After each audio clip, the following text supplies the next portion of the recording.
Brian Maddox gripped the steering wheel tighter than necessary as he turned on O'Rourke Lane.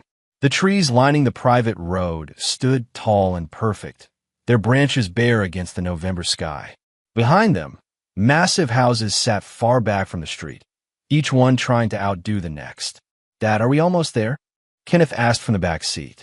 "Almost, buddy." Helen checked her lipstick in the visor mirror for the third time since they'd left their neighborhood 20 minutes ago. "Remember what we talked about, Brian?" "Please." Brian said nothing. He'd heard this speech before every visit to the Rourke estate. "Be polite. Don't argue. Let things go." She never seemed to notice that he wasn't the one who started problems. The Rourke house appeared at the end of the lane.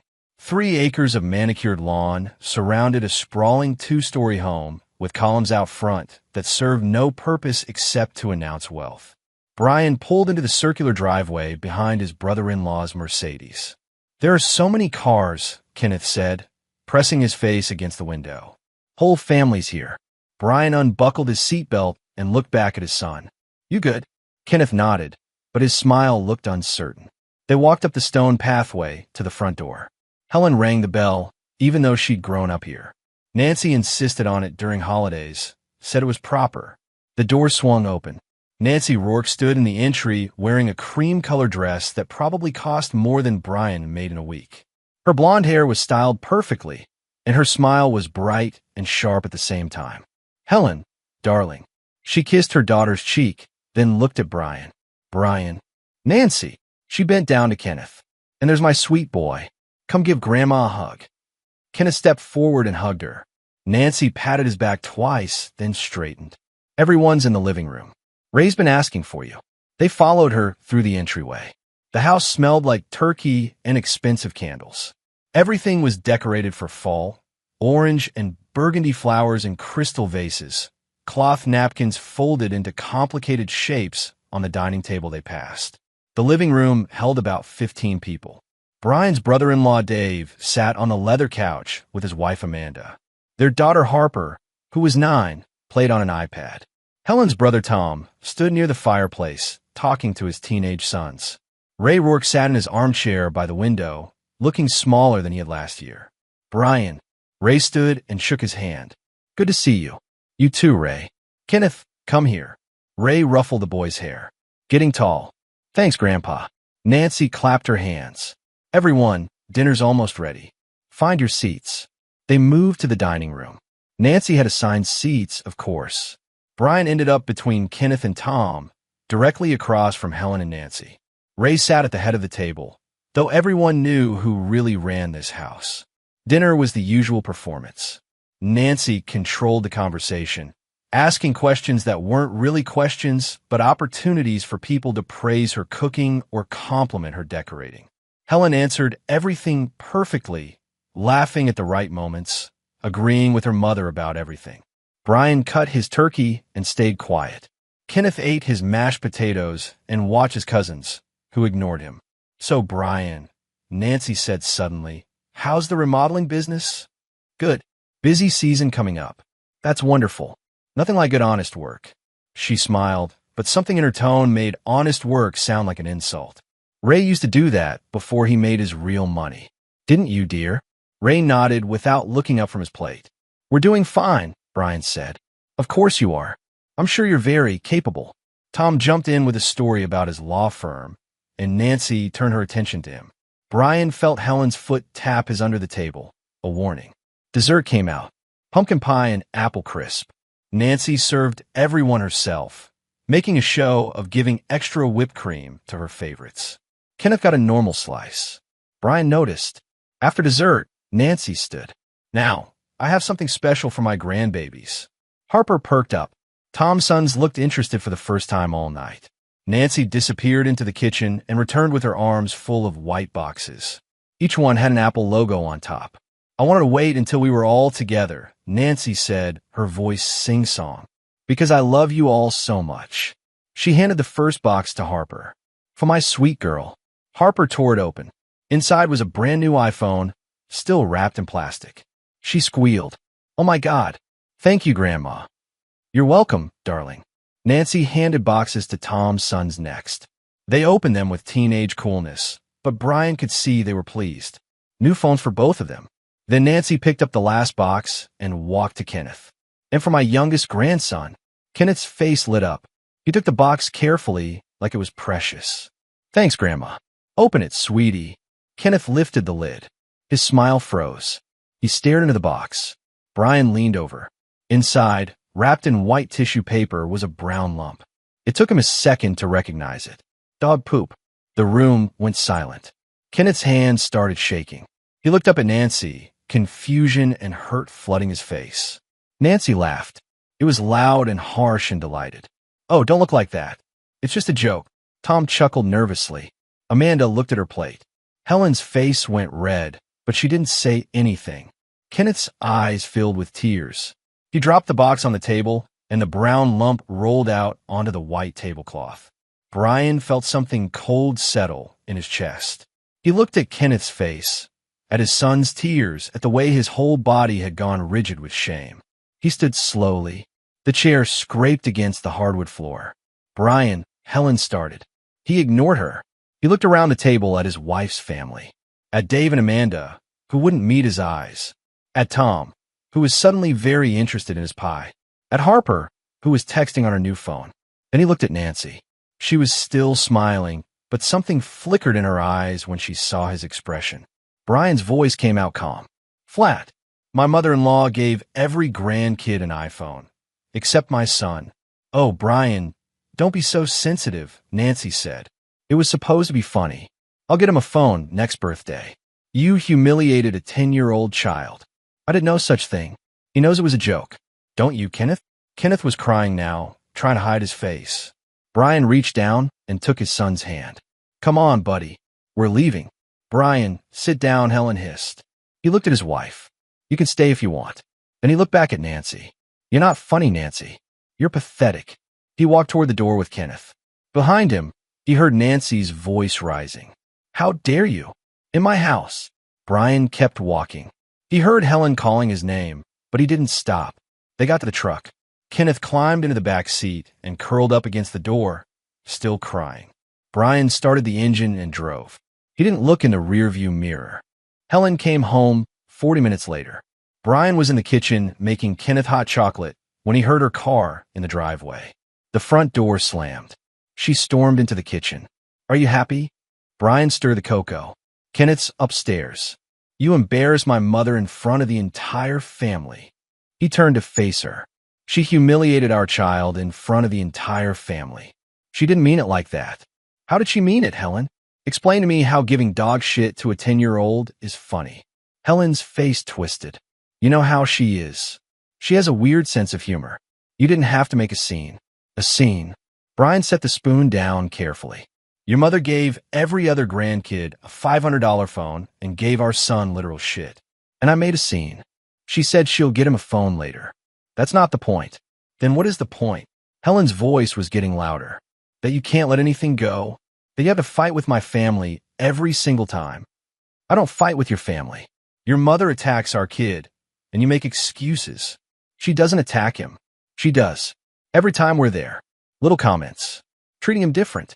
And you pretend not to notice because you're afraid of her. Helen's eyes flashed. I'm not afraid of her. Then why don't you ever stand up to her? Because she's my mother, and he's your son.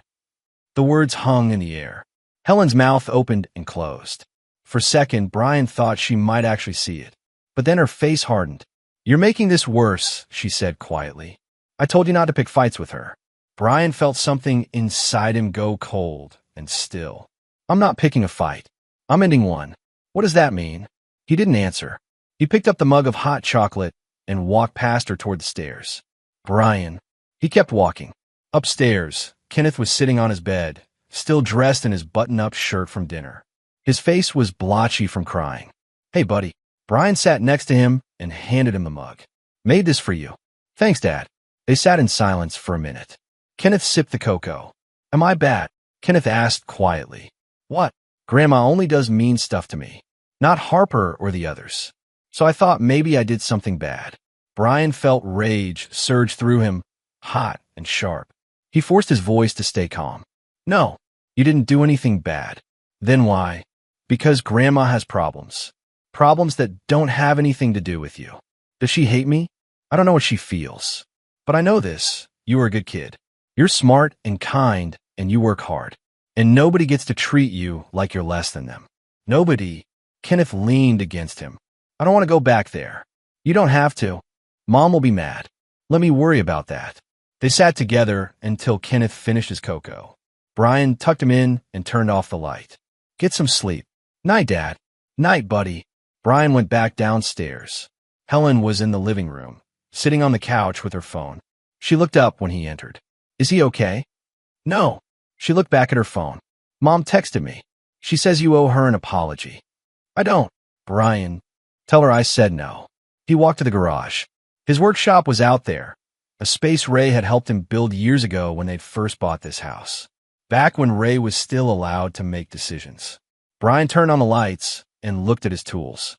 The smell of sawdust and oil filled his nose. He stood there for a long time, thinking about his son's face, about the tears, about Helen defending her mother, about Nancy's laugh. Something had shifted tonight, something permanent. He stayed in the workshop until midnight, not building anything, just thinking. The next morning was Saturday. Helen stayed in bed with a headache. Brian made breakfast for Kenneth, scrambled eggs and toast. Can we work on something today? Kenneth asked. Yeah. What do you want to make? I don't know. Something cool. They finished eating and went out to the workshop. The November air was cold and damp, typical for Oregon this time of year. Brian unlocked the door and flipped on the space heater. How about a box? Brian suggested. You can keep your stuff in it. Like a treasure box? Exactly. They spent the morning measuring and cutting. Brian showed Kenneth how to use the miter saw safely, guiding his hands. They cut pieces of oak into rectangles, then sanded them smooth. Why do we sand it? Kenneth asked. So it's nice to touch, so it doesn't give you splinters. Good work deserves good finishing. They worked in comfortable silence for a while. Brian glued the pieces together and showed Kenneth how to clamp them so they'd dry straight. Can I ask you something? Kenneth said. Always. Why doesn't Grandma like us? Brian set down the wood glue. He'd been expecting this question. She likes you fine. She has a problem with me. Why? Because I'm not what she wanted for your mom. What did she want? Someone with more money. Someone fancy. A lawyer or a doctor maybe. Kenneth frowned. But you're really good at building stuff. Thank you, buddy. I think so too. But Grandma has different ideas about what makes someone important. That's dumb. Brian smiled. Yeah, it is. They worked on the box for another hour. By lunchtime, it was glued and drying. Brian made sandwiches and they ate in the workshop sitting on stools. Dad. Yeah. I'm glad you got mad yesterday. Brian looked at his son. Yeah. You stood up for me. Nobody ever does that at Grandma's house. Something painful tightened in Brian's chest. Kenneth, listen to me. This is important. Kenneth set down his sandwich. You remember this, Brian said. You never let anyone treat you like you're less than them. Not teachers, not friends, not family. Especially not family. You understand? Yes. If someone tries to make you small, you walk away. You don't beg for their approval. You don't make yourself smaller so they feel bigger. You walk away and you build your own life. Kenneth nodded seriously. You're worth more than that. Always remember that. I will. They finished lunch and went back to work. By evening, the box was complete, smooth, sturdy, with a hinged lid that opened and closed perfectly. Kenneth ran his hand over it. It's perfect. It's yours. You made it. Kenneth smiled, genuinely smiled, for the first time since Thanksgiving dinner. That night, after Kenneth was asleep, Brian sat in the living room. Helen was watching TV, some reality show she liked. She hadn't mentioned her mother all day. Brian's phone buzzed. A text from June, his business partner. Hey, heard what happened at Thanksgiving. You okay? Brian typed back, fine. Thanks for checking. Nancy's been telling people you lost it at dinner. Thought you should know. Brian stared at the message. Of course she was. Nancy wouldn't let this go quietly. She'd spin it her way, make him the villain. He set his phone down and looked at Helen. She was laughing at something on the screen, completely unbothered. The cold feeling from last night settled deeper into his chest. A week passed. Helen went back to her mother's house twice without Brian or Kenneth. She came home each time tight-lipped and irritable, but she didn't mention Nancy's version of events. Brian didn't ask. He worked, came home, helped Kenneth with homework, and slept in the guest room. Helen didn't comment on that either. On Monday afternoon, June stopped by the workshop. They had an office in town for the business, but Brian preferred working from home when he could. June was 41, tall and straightforward, with short red hair and a permanent scowl. "We need to talk," she said, closing the door behind her. "About what?" "Your mother-in-law." Brian set down the cabinet door he'd been sanding. "What about her?" "She's been running her mouth. All over town." "Let her." "Brian." June crossed her arms. "She's telling people you have anger issues. That you screamed at her during Thanksgiving. That she's worried about Kenneth's safety." Brian's jaw tightened. "What?" "She's playing victim. Making herself look good, and you look dangerous." "That's insane." "I know that. But people believe what they want to believe. And Nancy's very convincing." Brian paced the workshop. "She gave my kid dog poop in front of the whole family." "I know. But she's saying it was a gag gift that you overreacted to. She's saying she was going to give him a real phone after, but you stormed out." "That's a lie." "Of course it's a lie. But it's her word against yours. And she's got money and friends in this town." Brian stopped pacing. His mind was working now, calculating. "What else is she saying?" "That you're insecure about being poor. That you resent her success. That Helen's afraid to disagree with you." "Jesus." June sat on one of the stools. "Look, I'm not telling you this to upset you. I'm telling you because you need to know what you're dealing with. Nancy's not just gossiping. She's destroying your reputation." Brian was quiet for a long minute. Then he asked, "What would you do?" "Me? I'd burn her life down." "I'm serious." "So am I." June leaned forward. "Nancy's been cruel to you for years. To Kenneth, too. And now she's lying about you. If you don't do something, people are going to believe her story instead of the truth." "Like what?" "Fight her in court." "No. Be smarter than that. Nancy's got skeletons. I guarantee it. Find them. Use them." Brian shook his head. "That's not who I am." "Maybe it needs to be." After June left, Brian sat in the workshop alone. He thought about Nancy's laugh, about Kenneth's tears, about Helen defending her mother instead of her son. He thought about Ray, who'd been married to Nancy for 40 years and looked like he'd aged 20 in the last 5. What had June said? Nancy's got skeletons. Brian stood and walked back into the house. Helen was at work. She managed a boutique in town. Kenneth was at school. The house was empty. He went to Helen's desk in the corner of the living room. She kept all their paperwork there, bills, bank statements, tax returns. He opened the drawers one by one. In the bottom drawer, under a stack of old magazines, he found a folder labeled Family. Inside were letters from Nancy. Old birthday cards to Helen with notes written inside. Brian read through them. Most were normal, but some had barbs hidden in the sweetness. Comments about Helen's weight. Suggestions that she could do better with her hair. A note from 3 years ago that said, "I hope you're saving money. I'm sure Brian tries his best." Brian kept digging. Near the back of the folder was a bank statement that didn't look familiar. He pulled it out and read it. It was from a joint account, Helen and Nancy's names on it. The balance showed a transfer of $5,000 from their personal account to Nancy's name. The date was 6 months ago. Brian remembered that transfer. Helen had told him it was for a family trust Nancy was setting up. For Kenneth's college fund. He pulled out his phone and took pictures of the statement. Then he kept looking. At the very bottom of the folder was a small notebook. Helen's handwriting filled the pages. Brian almost put it back. Reading someone's diary felt wrong, but something made him open it. The entries went back years. Most were mundane, but there were sections about Nancy that made Brian's blood cold. "Mom called today. Told me I'm getting fat. I'm a size 6. Mom says Brian's business is cute, but not serious. She keeps asking when we'll get real jobs. Kenneth asked why Grandma doesn't like him. I didn't know what to say. I hate that he notices. Mom borrowed money again. She said it's for the trust, but I looked at the statements. There is no trust. She's lying." Brian took pictures of those pages too. Then he closed the notebook and put everything back exactly how he'd found it. He sat on the couch and looked through the photos on his phone. Evidence.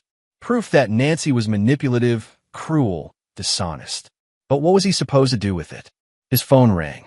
It was a number he didn't recognize. He answered anyway. Is this Brian Maddox? A woman's voice. Yes. This is Carol Jennings. I'm a friend of Nancy Rourke's. I just want to let you know that we're all praying for you and your family during this difficult time. Brian frowned. What difficult time? Nancy told us about your problems, your anger. We just want you to know there's help available if you need it. I don't have anger problems. Of course. Well, if you ever need someone to talk to, my husband is a therapist. I can give you his number. Brian hung up. Nancy wasn't just talking. She was spreading this everywhere, making sure everyone in their social circle heard her version. He looked down at his phone again, at the photos of the bank statements and diary entries. June's voice echoed in his head. Burn her life down. Brian made a decision. Nancy's annual Christmas party was always the second Saturday in December. Brian had been dreading it for weeks, but Helen insisted they go. We can't miss it, she said while getting ready. Everyone will be there. Maybe that's a good reason to stay home. Brian, please. Just for a few hours. For me. He looked at his wife in the mirror. She was wearing a green dress and putting on earrings. She looked beautiful and miserable at the same time. Fine, he said. A few hours. Kenneth was staying with June for the night. Brian had asked her to watch him, and she'd agreed immediately. Give him hell, she'd said. They drove to the Rourke house in silence. Cars already lined the driveway. Music and laughter spilled from the open front door. Nancy greeted them in the entry. Helen, you look lovely. Then to Brian, I'm glad you could make it. Her smile was pure poison wrapped in politeness. Nancy, Brian said. They moved into the party. The house was packed with people Brian vaguely recognized. Nancy's friends, Ray's old business partners, some of Helen's extended family. Everyone was drinking wine and eating fancy appetizers. Brian grabbed a beer and found a corner. He watched Nancy work the room, touching arms, laughing at jokes, playing the perfect hostess. Helen disappeared into the crowd immediately, gravitating toward her mother. Ray found Brian after 20 minutes. How you been? Good. You? Ray shrugged. Same as always. They stood together in silence. Ray looked tired. There were new lines around his eyes. How's Kenneth? Ray asked. He's good. Smart kid. Nancy says. Ray stopped himself. Never mind. What does Nancy say? Ray shook his head. Doesn't matter. But Brian could see in his face. Nancy had been talking to Ray too, filling his head with her version of events. The party continued. Brian stayed in his corner, nursing his beer, waiting. Finally, around 8 o'clock, Nancy clinked her wine glass with a spoon. The room quieted. Thank you all for coming, Nancy said, her voice bright. I'm so blessed to have such wonderful friends and family. Christmas is a time for togetherness, and I'm grateful for every one of you. People clapped. Nancy beamed. I do want to take a moment to address something, she continued. Her tone shifted, became more serious. Some of you may have heard about a little incident at Thanksgiving. Brian's grip tightened on his beer bottle. I don't want to go into details, but I will say this. Family is complicated. Sometimes people struggle with their own insecurities and they lash out. But we forgive them because we love them. She looked directly at Brian. We always forgive family. More clapping, though some people looked uncomfortable. Brian felt Helen's eyes on him from across the room. She was shaking her head slightly, warning him. Nancy raised her glass. To family, even the ones who need to learn manners. Awkward laughter rippled through the crowd. Brian set down his beer. He walked through the crowd until he was standing in front of Nancy. Actually, I have a toast too, he said. The room went silent. Nancy's smile wavered. Brian, I don't think. Won't take long. He pulled out his phone. See, I was thinking about what you said. About family being complicated. About insecurities. And you're right. He tapped his phone screen. So I found this. It's a voicemail you left Helen last year. You press play. Nancy's voice filled the room. Tinny through the phone speaker, but perfectly clear. Helen, darling, I'm worried about you. You married a carpenter like you're doing charity work. He's a project, not a partner. You could have done so much better. Gasps. Nancy's face drained of color. That's taken out of context, she started. There's more. Brian scrolled through his phone. Here's my favorite. A text from 6 months ago. He read aloud. The money you gave me for the family trust? I used it to redo the guest bathroom. Don't tell Brian. He wouldn't understand. More gasps. People were looking at Nancy now with different expressions. Brian looked at her calmly. You told Helen you were setting up a college fund for Kenneth.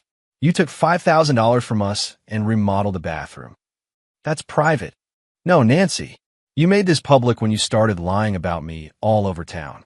Ray stepped forward. Nancy, what is he talking about? Nancy's face was red now. Ray, go back to your chair. You took their money. It was a loan. I was going to pay it back. Brian continued, his voice level. And just so everyone knows, the incident at Thanksgiving, Nancy gave every grandkid an iPhone for Christmas. Except Kenneth. She gave him dog poop wrapped in a box. Shocked silence. Brian, stop, Helen said from somewhere in the crowd. Your mother humiliated my son in front of the whole family. Then she lied about it. Told everyone I overreacted. He looked around the room at Nancy's friends. I didn't overreact. I protected my kid from a bully. Nancy's hands were shaking. Get out of my house. I'm leaving. Brian put his phone in his pocket. But here's the thing, Nancy. You wanted to ruin my reputation. You wanted people to think I'm the problem. So I figured I'd give them the truth instead. He looked at her one more time. You wanted to humiliate my son. Consider it even. He walked toward the door. Behind him, the party erupted in voices. People talking over each other, asking questions, demanding explanations. Brian heard Nancy's voice rising above them all. Those are lies. He's lying. But he also heard Ray's voice, quieter but firm. Nancy, we need to talk. Right now. Brian stepped outside into the cold December night. He walked to his truck and sat in the driver's seat, waiting. Helen came out 10 minutes later. Her face was streaked with tears and mascara. She got in the passenger seat and slammed the door. Are you happy? She asked, her voice shaking. Brian started the engine. No, you destroyed everything. No, Helen, I ended a lie. She's my mother, and she's a bully. To Kenneth, to you, to your father. You had no right. I had every right. Brian pulled out of the driveway. She came after my son. Then she came after my reputation. I warned her. I walked away at Thanksgiving, and she could have let it go. But she didn't.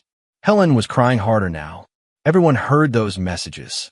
Everyone knows. Good. You don't understand what you've done. Brian drove in silence for a minute. Then he said quietly, I understand exactly what I've done. I called out a cruel woman who's been hurting people for years. I'm sorry she's your mother, but I'm not sorry for what I did. Helen didn't respond. She stared out the window until they got home. The next week was chaos. Helen's phone rang constantly. Her family called, texted, left voicemails. Most were angry, blaming Brian, calling him vindictive, saying he'd ruined Christmas. But some were different. Tom called on Monday and surprised Brian by saying, Mom had that coming. I'm not saying you did it right, but I get it. Ray called on Tuesday. Nancy's not speaking to me. She says I should have defended her at the party. Did you? Brian asked. No, because you were right. About the money. About everything. On Wednesday, Helen packed a bag. Where are you going? Brian asked. Mom's house. For how long? I don't know. She wouldn't look at him. I need time to think. About what? About this. Us. Everything. Kenneth was upstairs doing homework. Brian lowered his voice. Ellen, your mother humiliated our son. She lied about me. She stole from us. And you're leaving because I called her out. You embarrassed her in front of everyone she knows. She deserved it. Helen's eyes flashed. Nobody deserves that. You're wrong. She zipped her bag. I'll call you in a few days. She left without saying goodbye to Kenneth. Brian heard her car pull away. He went upstairs. Kenneth was sitting at his desk, pretending to focus on his math homework, but his eyes were red. You okay, buddy? Is Mom mad at you? Brian sat on the edge of the bed. Yeah, because of what happened at Grandma's party. Word traveled fast, apparently. You heard about that? Harper texted me. She said you yelled at Grandma. I didn't yell. I told the truth. Harper says her mom is really mad. I bet she is. Kenneth turned his chair. Did Grandma really give you and Mom money and lie about it? Yeah, that's stealing. Basically, Kenneth thought about this. Then why is Mom mad at you? Because sometimes people get mad at the wrong person. They get mad at the person who points out the problem instead of the person who caused it. That doesn't make sense. I know. They sat in silence for a moment. Then Kenneth asked, "Is Mom coming back?" "I don't know. Do you want her to?" Brian didn't know how to answer that. 2 weeks ago, he would have said yes immediately. But now, "I want her to choose us," he said finally. "I want her to choose you. What if she doesn't? Then we'll be okay. You and me." Kenneth nodded slowly. He looked scared, but also something else. Relieved, maybe. The next few days passed quietly. Brian took Kenneth to school, went to work, came home. June stopped by with groceries and company. "How you holding up?" she asked. "Fine."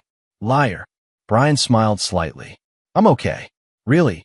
Heard Nancy's been doing damage control. Telling people you doctored those recordings." "Of course she is. Nobody's buying it. Ray's telling the truth now. Says he's known about her lying for years, but was too scared to speak up. Good for Ray. Nancy's friends are dropping her. Saw Amanda at the grocery store yesterday. She pretended not to see me, but I know she did." Brian didn't feel victorious. He just felt tired. Helen called on Friday night. "I'm staying at Mom's for a while longer." "Okay."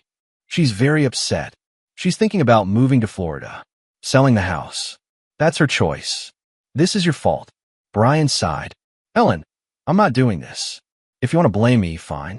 But I'm not apologizing for protecting our son." She was quiet for a long moment. Then she said, "I don't think I can do this anymore." "Do what?"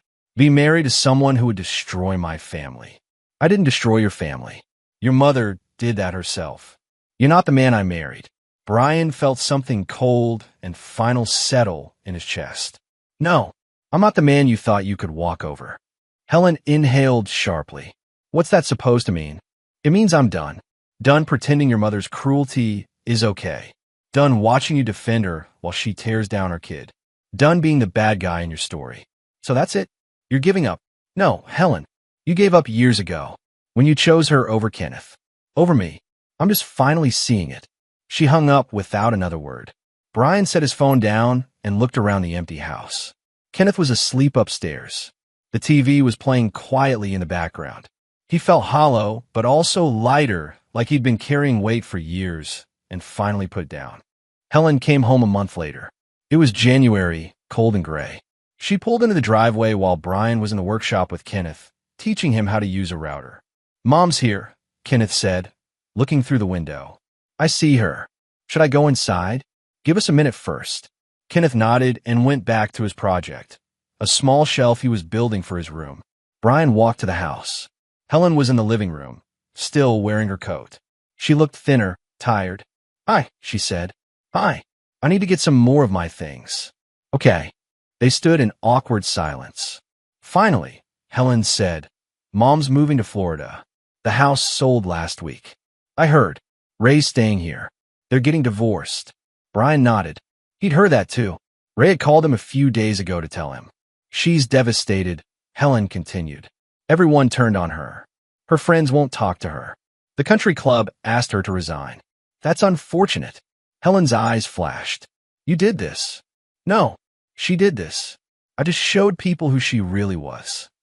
"You didn't have to go that far." "Yes, I did." Helen shook her head. "You've changed. You used to be kind. I'm still kind. Just not to people who hurt my son." "Our son?" "Really? Because you haven't asked about him once since you got here." Helen flinched. "That's not fair." "It's completely fair." She looked away. "I can't do this anymore." "You said that on the phone." "I mean it. I want a divorce." Brian had been expecting this, but hearing it still felt strange. Not painful exactly, just final. "Okay," he said. "Okay. That's it. What do you want me to say? That I'll change? That I'll apologize to your mother?" "I won't. I'm not asking you to." "Then what?" "I don't know." Her voice cracked. "I just know I can't be married to someone who would destroy my family like this." "Ellen, I didn't destroy anything. Your mother has been cruel for years. She bullied Kenneth. She belittled me. She lied and stole. All I did was stop protecting her from consequences. You humiliated her. She humiliated herself." They stared at each other. Brian could see the gulf between them now. Had maybe always been there, but he'd ignored it. "Kenneth deserves better than this," Helen said quietly.